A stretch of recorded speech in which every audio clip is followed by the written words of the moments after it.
اعوذ باللہ من الشیطان الرجیم، بسم اللہ الرحمن الرحیم۔ السلام علیکم ورحمۃ اللہ وبرکاتہ۔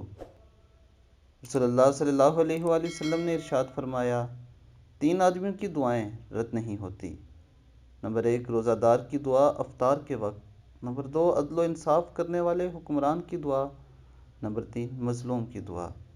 دوستو، یہ تینوں باتیں ایسی ہیں جس کا ہم کئی دفعہ عملی مظاہرہ بھی دیکھ چکے ہیں، اور ہمیں تاریخ سے بھی اس کی بہت سی مثالیں ملتی ہیں۔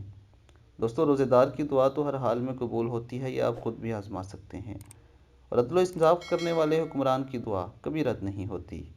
دوستو، حضرت عمر فاروق رضی اللہ تعالیٰ عنہ، حضرت ابوبکر صدیق رضی اللہ تعالیٰ عنہ، عمر رضی اللہ تعالیٰ عنہ، عثمان رضی اللہ تعالیٰ عنہ اور علی رضی اللہ تعالیٰ عنہ، حسن و حسین اور حضرت معاویہ رضی اللہ تعالیٰ عنہ، ان ساروں کی اگر آپ تاریخ اور ان کی زندگی کے بارے میں پڑھیں تو آپ کو پتہ چلے گا کہ اللہ ان کی دعائیں کبھی رد نہیں کرتا تھا، اور اس کے بعد بھی بہت سے اور نیک اور عادل حکمران، اللہ تعالیٰ نے ان کی دعائیں کبھی رد نہیں کی۔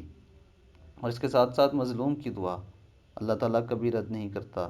اس لیے دوستو، آپ اپنی زندگی میں اس طرح سے تبدیلی لائیں کہ اللہ تعالیٰ کے محبوب لوگوں میں آپ بھی شامل ہو جائیں، اور اس کا بہترین طریقہ یہ ہے کہ آپ دین اسلام کے مطابق زندگی گزاریں۔